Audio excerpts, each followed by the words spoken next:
Bueno, muchísimas gracias por estar de nuevo este domingo acá con nosotros. Nuestro invitado, el señor embajador Carlos Raúl Morales Moscoso, canciller de la República de Guatemala y un experto verdaderamente en el tema de Belice, como lo hemos visto en nuestro programa anterior, el cual nos ha enriquecido, además de lo que ya hemos tenido de otros distinguidos invitados. Hoy estamos a muy pocos días de lo que es el Día del Cariño, lo cual aprovechamos a enviarle a todos los guatemaltecos nuestro mejor deseo, y también del inicio de la Cuaresma. Así que estamos en épocas importantes para Guatemala, las cuales pues nos van a traer armonía, nos traen religiosidad, nos traen tradición. Pero vamos de vuelta con el señor embajador. Bienvenido de nuevo, señor embajador. Muchas gracias, doctor. De veras un privilegio poder conversar con ustedes y poder estar en este programa para compartir con su audiencia pues un tema tan importante para los guatemaltecos como es Belice. En nuestro programa anterior, cuando finalizamos o llegamos a esos últimos momentos del programa, hablábamos sobre la participación de la OEA, cómo viene a aportar dentro del proceso, aún instalando una oficina que busca pues mejorar las relaciones y tener una buena relación con el vecino en lo que se define de la situación. Ahora, vamos caminando y ¿en qué momento en esta parte, en esta historia, en este desarrollo de acciones se llega a definir el hecho de la consulta que estamos enfrentando en abril? Okay. Vamos, doctor, en esa misma línea de tiempo. En efecto, como usted señaló, en el programa anterior hablamos de que cuando le pedimos a la OEA, los dos países, Belice y Guatemala, que fuera nuestro mediador, nuestro facilitador, firmamos los primeros acuerdos con Belice para establecer confianza entre los dos países y establecer un mecanismo marco que nos permitiera poder llevar la negociación. Les había comentado que Belice no nos había aceptado hasta ese momento ir a la Corte Internacional de Justicia, que es donde Guatemala siempre ha privilegiado pues dirimir los derechos que Guatemala cree tener. Y cuando nos acercamos a la OEA se saca una propuesta de la manga de la camisa, por llamarla de alguna manera. Los grandes expertos en este tema son el ex canciller Gabriel Orellana y el licenciado Gustavo Orellana, a quienes respeto mucho, y nos proponen un proceso de conciliación. Y dijimos, ¿y esto, wow, con qué se come? ¿De qué se trata? Y la propuesta era muy sencilla, era que cada país nombrara a un abogado, y estos abogados iban a sentarse a trabajar en fórmulas de solución de este diferendo, y esas fórmulas se las iban a proponer a ambos países. Si a los países les parecía aceptable, esta fórmula iba a ser sometida a un proceso de consulta popular y eso se constituiría, pues evidentemente, en la solución definitiva al diferendo. Pero hubo algo que Guatemala introdujo, que era muy importante para nosotros, y fue el hecho de que si a algún país no le parecía esa fórmula de solución, no le era obviamente beneficiosa, entonces ambos países se comprometían a acudir a la Corte Internacional de Justicia. Esa fue la razón por la cual Guatemala firmó esa conciliación. Nombramos los abogados. El abogado de Guatemala fue un americano, Paul Reichler. El abogado de Belice fue alguien de Guyana. Y los resultados no fueron favorables para Guatemala. De hecho, Guatemala se molestó mucho con su abogado porque básicamente le decía a Guatemala no tiene derecho a nada. Y por supuesto que Guatemala rechazó inmediatamente esa propuesta de conciliación. Lo hizo ya el entonces canciller Jorge Briz. Le toca recibirla al canciller Edgar Gutiérrez en el año 2003 y Guatemala comienza a redactar durante la gestión del canciller Gutiérrez la nota, y la nota finalmente la manda el canciller Jorge Briz en el año 2004 diciendo Guatemala rechaza la fórmula de solución planteada en la conciliación. Y a partir de ese momento Guatemala comienza a exigir que se cumpla con la cláusula que habíamos acordado, que era la de acudir a la Corte Internacional de Justicia. Pasó el año 2004, pasó el 2005, pasó el 2006, y el 7 de diciembre del año 2007 es una fecha muy simbólica para nosotros, porque el entonces canciller Guy Rosenthal acuerda en Washington, en la sede de la OEA, con su par beliceña, la canciller Lisa Schumann, acuerdan verbalmente, acudir a la Corte Internacional de Justicia. Esa fecha es histórica para nosotros porque es la primera vez que Belice acepta ir a la Corte Internacional de Justicia. Da el sí, claro, se les obligó porque en el proceso de conciliación lo habíamos establecido. Ahora, se nos presentó un problema. Ni Guatemala ni Belice, doctor, reconocíamos la jurisdicción voluntaria de la Corte, ni la jurisdicción compulsiva. Por lo tanto, para poder acudir a la Corte Internacional de Justicia, la Corte le exige a los países que van a someter sus casos a su jurisdicción, pues evidentemente aceptar la sentencia que ellos van a emitir. La Corte no es juguete, la Corte no va a conocer de un caso y después de 10 años, cuando dicten sentencia, que un país diga, fíjese que como no me beneficia, no acepto la sentencia. La Corte es seria, la Corte es un tribunal de Naciones Unidas. Ilógico. Claro, y por lo tanto, acordamos que teníamos que hacer esta consulta popular. Y como le dije, ni Guatemala ni Belice reconocíamos la jurisdicción voluntaria. Entonces, ese 7 de diciembre del año 2007, que se acuerda verbalmente ir a la Corte, a partir de ese momento se instalan los equipos jurídicos que comienzan a redactar lo que hoy conocemos como el acuerdo especial. El acuerdo especial es un acuerdo bilateral firmado entre Guatemala y Belice, teniendo como testigo de honor al secretario general de la OEA, en el cual Guatemala y Belice manifiestan, expresan, dejan plasmada su voluntad política de resolver el diferendo en la Corte Internacional de Justicia. Y se acuerdan muchas cosas, se define la pregunta, que la pregunta es muy importante, porque como le decía en el programa anterior, los beliceños pretendían que Guatemala renunciara a parte de esos derechos que cree tener en la misma pregunta. Si nosotros en la pregunta hubiésemos delimitado el tamaño del diferendo, estuviéramos renunciando prácticamente al resto, al resto del territorio que obviamente no incluiríamos en la pregunta. Por eso la pregunta parece compleja, doctor, pero no es compleja, es fácil.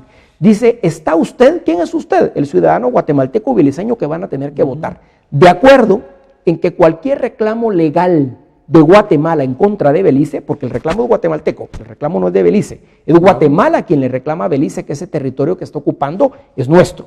Entonces, ¿está usted de acuerdo, usted ciudadano, en que cualquier reclamo legal de Guatemala en contra de Belice sobre cualquier territorio continental, continental es lo que está pegado al continente, insular son las islas, y marítimo, que son todas las áreas, es todo el mar que está circundante alrededor de las islas, etcétera. El mar territorial, o sea, todo el territorio marítimo. Entonces, ¿está usted de acuerdo en que cualquier reclamo legal de Guatemala en contra de Belice sobre cualquier territorio continental, insular y marítimo, esa es la pregunta, sea resuelto, conocido y resuelto para siempre,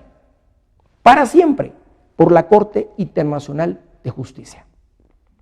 Y que en consecuencia, esa Corte, esa instancia, esa Corte Internacional de Justicia, delimite una frontera entre los dos países. Esa es la pregunta, palabras más, palabras menos, tiene mucha tecnicidad, pero la pregunta es sencilla.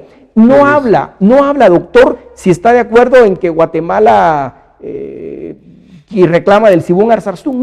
No delimitamos área en la pregunta es bastante compleja y tomó mucho tiempo. Y aquí tengo que reconocer el trabajo que en su momento hizo la Comisión de Belice, dirigida por el licenciado Gustavo Orellana, el embajador Palomo, Efraín Aguilera, Marista Ruiz de Bielman, en fin, todo el equipo que trabajó. En ese momento aún vivía el doctor Villagrán Kramer, que ya falleció, ya nos había dejado el doctor Contreras, el licenciado Contreras. En fin, es la gente valiosa que le aportó muchísimo a esta negociación, y hay alguien también importante que participó en esta negociación, que es el embajador Palomo Silva. Todo un equipo de juristas, de gente experta, de veras, que fueron mis maestros, y a quienes por supuesto les reconozco la gran labor que hicieron por el país. Ese acuerdo, doctor, estuvo finalizado para noviembre del año 2008, y el 8 de diciembre del año 2008, es decir, un año y un día después, lo firman el entonces canciller Haroldo Rodas, ya en el gobierno del presidente Álvaro Colón, y lo firma el actual canciller de Belice, que sigue siendo canciller, Wilfred Elrington. Hay algo bien importante de mencionar. En ese acuerdo especial estábamos tan emocionados de que finalmente Belice había aceptado resolver el diferendo en la Corte Internacional de Justicia, que acordamos en ese momento, lo creímos valedero, lo creímos muy válido, que la consulta popular que teníamos que celebrar, porque ni Guatemala ni Belice reconocemos la jurisdicción de la Corte Internacional de Justicia. Eso le daba validez ante la Corte y a la Corte le daba sustento. Claro, la Corte no va a conocer si no aceptamos desde ya la sentencia. Entonces acordamos que iba a ser simultáneamente esa consulta popular, porque creímos en ese momento que obviamente no queríamos que el resultado en un país afectara el resultado en el otro, y se acordó que fuera de manera simultánea. Bueno, pasó el tiempo, doctor. ¿Y se estableció un quórum? Ah, no, eso fue después. No, eso ya le voy a contar. Gracias. Entonces, pasa el tiempo, eso fue en el año 2008, pasa el año 2009, pasa el año 2010, pasa el año 2011, y en el año 2012, ya bajo la gestión del canciller Harold Caballeros, el canciller Caballeros acuerda con el canciller Errington, que sigue siendo, el canciller Errington ha visto a muchos cancilleres guatemaltecos, acuerda una fecha para hacer esa consulta popular, y acordamos que fuera el 6 de octubre o septiembre, ahorita la mente me falla, del año 2013, 6 de septiembre creo que era, o 6 de octubre. Inmediatamente después, nosotros conocimos, doctor, que Belice había cambiado su legislación interna, que había promovido una ley en la cual ellos establecían que para que una consulta popular fuera válida, era necesaria la participación de más del 60% del padrón electoral de Belice, que tampoco es que sea tan grande, son 160,000 personas, y que tenía... Pero lo ponía igual para Guatemala. No, ponía en total desventaja, para nosotros, por supuesto, y que ese 60% participa en la participación electoral, tenía que sacarse el 51% de los votos válidos, es decir, íbamos a pelear contra los votos blancos y votos en nulo, que es completamente contrario a lo que sucede en una elección normal. Guatemala en ese momento toma la decisión de cancelar la consulta, y creo que hizo muy bien en cancelarla, porque no podríamos prestarnos a este juego, a este chantaje. Y algo que nos preocupó mucho, doctor, era la interpretación que algunos juristas en Belice e incluso en Guatemala le estaban dando a un eventual resultado negativo en la consulta. Y es que en Belice decían, sobre todo en la oposición, en el PUP, en el Partido Unido del Pueblo, decían que si la consulta era negativa, era un no a la Corte Internacional de Justicia y era tirar el acuerdo especial a la basura. Doctor, después de más de 160 años de estar bregando con este tema, a partir, por supuesto, del tratado de 1859, no podemos darnos el lujo de desperdiciar la única corte en el universo que nos va a poder resolver este diferendo. No hay otra corte. No hay otra corte en Marte ni en Júpiter que nos lo pueda resolver, ni en China ni en Japón. Esta es la única corte en el universo especialista en resolver diferendos territoriales que nos va a poder resolver este diferendo. No hay otra corte. Algunos expertos dicen está la Corte Permanente de Arbitraje. Sí, tienen razón, pero la Corte Permanente de Arbitrajes tiene un gran problema. No tiene un mecanismo coercitivo para poder hacer cumplir la sentencia. La Corte Permanente de Arbitrajes, los árbitros dictan sentencia, que ese es otro problema, que los árbitros pueden ser un rey, un papa, y en realidad sabemos que no son ellos los que al final terminan decidiendo, sino que son asesores de ellos, pero tiene el grave problema que en el momento que dicten la sentencia, que dicten el laudo arbitral, no tienen un mecanismo coercitivo para hacer cumplir esa sentencia. Y obviamente esta sentencia es importante que se cumpla. La Corte Internacional de Justicia sí. La Corte Internacional de Justicia, por ser un organismo, por ser un órgano, un tribunal de Naciones Unidas, en el momento que algún país no quiera cumplir con la sentencia, la Corte Internacional la remite al Consejo de Seguridad, y el Consejo de Seguridad de Naciones Unidas tiene métodos coercitivos para obligar a los países a cumplir la sentencia. Creo que esta es razón suficiente para saber por qué es que privilegiamos ir a la Corte Internacional de Justicia y no a una Corte Permanente de Arbitrajes. Entonces nos preocupó que en Belice se tuviera la lectura de que, incluso en Guatemala, de que si la consulta dijera no, entonces era un no a la Corte y el problema se quedaba sin resolver. Y doctor, no podemos quedarnos sin resolver ese diferendo. Hasta ahora los problemas han sido pequeños, y vamos a hablar más adelante de este tema. Hasta ahora los problemas han sido pequeños, pero los problemas para los dos países pueden ser muy graves, de muchas más muertes de los campesinos que han ocurrido si no resolvemos este problema. El Petén no estaba habitado, hoy ya lo está, y muchísimo, y la presión demográfica que se hace hacia afuera es muy fuerte, y esos 10 campesinos que han perdido la vida es porque han tenido que irse a meter en las áreas protegidas de Belice a buscarse la vida, porque en Guatemala no la han podido encontrar, y porque además tenemos lamentablemente la cultura de deforestar lo que tenemos enfrente. Las montañas mayas que fueron establecidas en el año 93-94 legalmente como parque nacional, hoy, doctor, tristemente no nos queda ni el 8% de lo que eso fue. No solo la costumbre, sino que la falta de vigilancia del embajador, porque eso aún señalan que en el lado beliceño está mucho mejor preservado que en el lado guatemalteco. Desafortunadamente el tiempo aquí no sigue avanzando, embajador. Entonces le voy a hacer algunas preguntas directas en el sentido de gracias por su explicación, me parece sumamente completa. Ahora vamos a ver algunas preguntas, algunas inquietudes del guatemalteco. Por ejemplo, primero, hay mucho guatemalteco para cual Belice no tiene ningún interés. Dice, ¿para qué queremos Belice? Nos lo han manifestado, nos lo han escrito, lo oímos de repente. Hay un grupo de gentes que dice, obviamente que sí. Pero, ¿ha sentido usted esa apatía en el guatemalteco en general? Decir, ¿y para qué quiero Belice? Completamente, doctor. De hecho, le digo algo. Belice no figura entre los principales 40 problemas de Guatemala. Tenemos muchos problemas, empleo, seguridad, en fin, el exceso de lluvias, la sequía, los migrantes. Hay tanto problema en lo cual en Guatemala obviamente estamos preocupados, pero eso no sucede en Belice. Los primeros 100 problemas de Belice se llaman Guatemala, y es de veras, yo fui cónsul de Guatemala en Belice, me tocó formar parte del equipo que en los inicios nos tocó establecer la embajada allá, viví en Belice del año 93 al año 2000 como cónsul de Guatemala, y de veras fue una experiencia formidable, y pude conocer de alguna manera esa cultura. Para el beliceño, Guatemala es su primero, su segundo, su décimo, en fin, Guatemala es su problema. Y en Guatemala, lamentablemente, para el beliceño, sí, en Guatemala, lamentablemente, dejamos de educar a nuestra población. No sé qué sucedió, pero aquí nos pasa un fenómeno. Los guatemaltecos mayores de 50 años creen que todo el territorio de Belice lo podemos recuperar, que nos pertenece, y los guatemaltecos menores de 40, pues creen que todo está perdido. Y ni una y ni otra es correcto. Yo creo que Guatemala tiene derechos importantes de los cuales voy a hablar ahora, que eso nos queremos obviamente hacer valer ante la Corte Internacional de Justicia, pero creo importante que la población guatemalteca conozca y conozca bien por qué razón tiene que votar sí. Por ejemplo, se menciona, mire, vamos a gastar 300, 400, 500 millones de quetzales, pues hay un presupuesto autorizado, y mucho guatemalteco dice, pueden pasar varias cosas. Primero, ¿cuál irá a ser la participación del guatemalteco? Ya vemos que no importa el quórum porque puede ser que vote una pequeña minoría que igual va a ser. Otra puede ser que gane el no. ¿Qué pasa, señor embajador, si el pueblo de Guatemala en abril vota no? Ok, justo en la línea de tiempo que llevamos iba a este tema.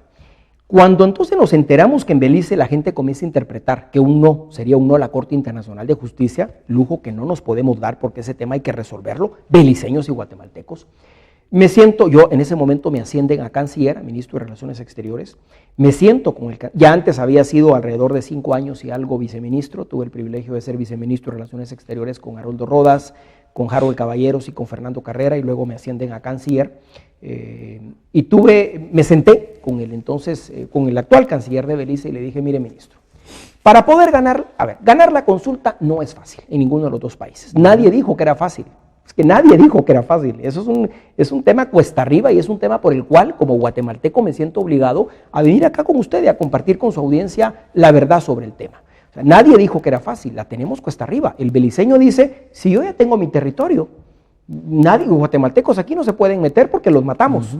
El que se meta se muere. Ha sucedido, bueno, claro que ha sucedido. Entonces dice él, ¿para qué voy a ir yo a la corte a exponer mi territorio? Porque lo que está en juego es mi territorio, no el de Guatemala. No es Petén el que está en disputa, no es Izabal.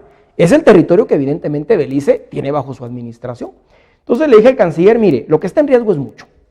Y para poder ganar esto, porque ustedes son los primeros interesados en que este diferendo se resuelva. Mientras no se resuelva, Belice ni Petén se van a desarrollar. Son países subdesarrollados precisamente por la falta de inversión extranjera, por la falta de certeza jurídica de dónde comienza un país y dónde comienza el otro, porque hemos vivido en desconfianza, porque vivimos de espaldas, porque ellos no nos quieren y no nos quieren, es lógico, doctor, ¿por qué no nos quieren? Porque les han dicho... Hay desconfianza, hay niveles de todo. Total. Entonces le dije, mire, primero tenemos que crear confianza, no entre gobiernos, entre las poblaciones. Y Definimos una serie de acuerdos que firmamos en diciembre del año 2014, que tuve el privilegio de firmar, doctor, que nos van a poner en unos 20, 30 años plazo, de veras en una relación como la que hoy podemos tener con El Salvador, muy cercana, en donde podemos aprovechar económicamente, ambos países podemos aprovecharnos económicamente. Firmamos un acuerdo de interconexión eléctrica. Belice, su generación básicamente es a base de búnker y tiene una interconexión con México muy complicada, y nosotros podemos, y ellos también nos pueden ofrecer a nosotros energía. Tenemos ventajas mutuas. Con el licenciado Gabriel Orellana, que estuvimos acá, pues él señaló mucho este aspecto, pero no me ha contestado todavía. Okay. ¿Qué pasa si el guatemalteco dice no? En esa propuesta, específicamente, sí, ¿qué sí. serían los pasos a seguir? En esa vez que nos sentamos con el canciller, le planteé que teníamos que reformar el acuerdo especial de 2008, y esa es mi responsabilidad. Yo asumo la responsabilidad total. Reformamos dos cosas, doctor. La primera, acordamos que la consulta podría o no podría ser simultánea. ¿Por qué? Porque si la hacíamos simultánea, nos íbamos a meter en una presión política muy grande, y si ya de por sí es difícil el tema, hacerlo el mismo día en ambos países iba a resultar en un fracaso en el caso de Belice. Porque seguramente hasta más muertos de campesinos iban a existir, porque hay gente evidentemente interesada en que esto no camine. Por lo tanto, hacerlo el mismo día era meternos en una presión política demasiado fuerte que no iba a caminar. Y le dije, separémoslo, vamos nosotros primero. Además nos permite decirle a la comunidad internacional, Guatemala sí quiere resolver esto de manera pacífica, y ellos irían después. Y el segundo cambio que le hicimos en este protocolo que firmamos es reafirmar que la única corte que nos va a dirimir este diferendo es la Corte Internacional de Justicia, y esto responde a su pregunta. ¿Qué pasa si el pueblo de Guatemala dice no? ¿O qué pasa si el pueblo de Belice dice no? Doctor, no hay otra corte. Es que no nos podemos ir a la Corte de China ni a la Corte de África, no existe. Y no nos vamos a ir a la Corte Permanente de Arbitrajes por las razones que ya le dije. Aunque bueno, si la Corte Internacional de Justicia no es una posibilidad, pues tendríamos que hacer uso de cualquier otra. Pero la Corte Internacional de Justicia es para nosotros la solución. Por lo tanto, en este protocolo que firmamos en mayo del año 2015, reafirmamos que solo la Corte va a ser, la Internacional de Justicia, la única que nos va a resolver. ¿Qué pasaría entonces? Tendríamos que buscar el mecanismo legal para poder llegar a la Corte. Yo soy de los creyentes que tendríamos que hacer una mejor educación en Guatemala y volver a repetir esa consulta en 5, en 10, en no sé cuántos años, lo cual saldría más caro, ¿verdad? Claro, es que ese es parte del punto que señala el guatemalteco. Mucho guatemalteco dice, mire, con tanta necesidad, no hay educación, no hay salud, vamos a invertir 300 millones, 400 millones en una consulta que puede salir que no. Usted me comenta, mire, lo vamos a repetir y repetir y repetir, pero eso obviamente incrementaría un costo. Claro, por supuesto. Entonces, uno de los grandes riesgos es que el guatemalteco diga que no. Ahorita hay una campaña que está haciendo el Tribunal Supremo Electoral, que ya se oye en la radio, una campaña débil, diría yo, porque realmente yo creo que hay que motivar más al guatemalteco a que vaya a la urna a votar. Ahora, yo lo que entiendo es que si dijera que no, sí nos para, porque no habría otro mecanismo para pedirle a la Corte que interviniera, ¿no? Tendríamos que modificar la Constitución. Con un sí, digamos. Tendríamos que modificar la Constitución, cosa que no está pasando, claro. Al menos en los próximos años. Sí es crítico que el guatemalteco dé una respuesta positiva. Es crítico, doctor, porque de no hacerlo, mire, esa excusa de que vamos a gastarnos 300 millones con tanta necesidad es una excusa cortoplacista, es una excusa que no está viendo el horizonte claro. Cuando nosotros vemos el subdesarrollo del Petén, cuando nos quejamos que Tikal no recibe ni 250,000 turistas al año y Belice está recibiendo casi 2 millones de turistas, y apenas hay una diferencia de 3 horas por tierra y por aire deben ser 40 minutos, es porque algo estamos haciendo mal. Cuando vemos que casi no hay inversiones guatemaltecas allá, unos azucareros acaban de llegar hace algunos años y entiendo que les está yendo bastante bien, pero cuando hay desconfianza no hay inversiones. Cuando vemos el subdesarrollo del Petén, y quien no está ahí no lo ve, y vemos el subdesarrollo de Belice, es gracias a este diferendo que no hemos podido solucionar y que podríamos realmente hacer muchas cosas importantes de manera conjunta.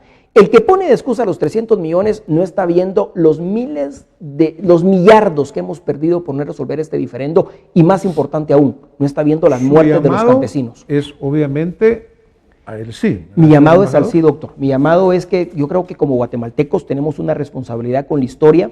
Como lo dije en el programa anterior, este diferendo, cuando nos hicimos independientes de España en 1821, ya lo heredamos, y lo que no podemos es seguirlo postergando y seguirlo pateando para adelante.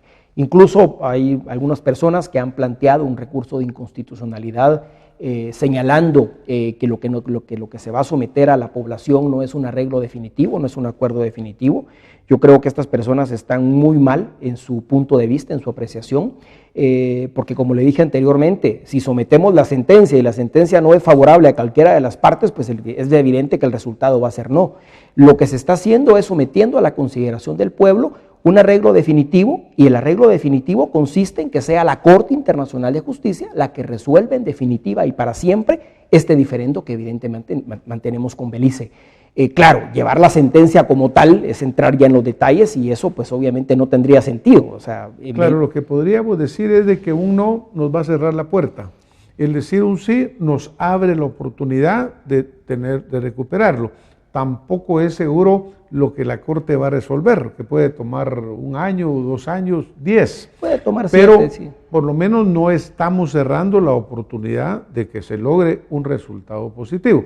Claro que si al final la Corte dictaminara en contra de Guatemala, también lo tendríamos que aceptar, pero no estaríamos cerrando la puerta de una vez. Doctor, ese sería el punto. Guatemala ya perdió lo que tenía que perder. En 1821, cuando nos independizamos de España, ese territorio no era nuestro. O sea, al menos lo tenía ocupado alguien más. Lo que tenemos, la responsabilidad como guatemaltecos es saber valer esos derechos que tenemos. Y los derechos de Guatemala, como dije, pueden ser de carácter territorial continental, territorial insular, territorial marítimo e incluso derechos económicos que Guatemala tiene, porque ese territorio evidentemente era nuestro cuando nos independizamos de España, al menos en los documentos. Doctor, no podemos decir no en la consulta popular, como guatemaltecos tenemos que decir sí, no podemos darnos el lujo de no tener frontera con uno de los 4 países con los cuales tenemos vecindad. Estamos hablando que son más o menos 212 kilómetros lineales de línea de adiacencia y estamos hablando de otros 108 que tiene el río Sarstún. No he hablado ni siquiera de los temas de narcotráfico, no he hablado ni siquiera de los temas de seguridad que nos genera el no poder tener mecanismos de coordinación con Belice. Claro, la solución, y en esto quiero ser muy claro, el ambiente de desarrollo entre los 2 países no va a ser al día siguiente de la sentencia.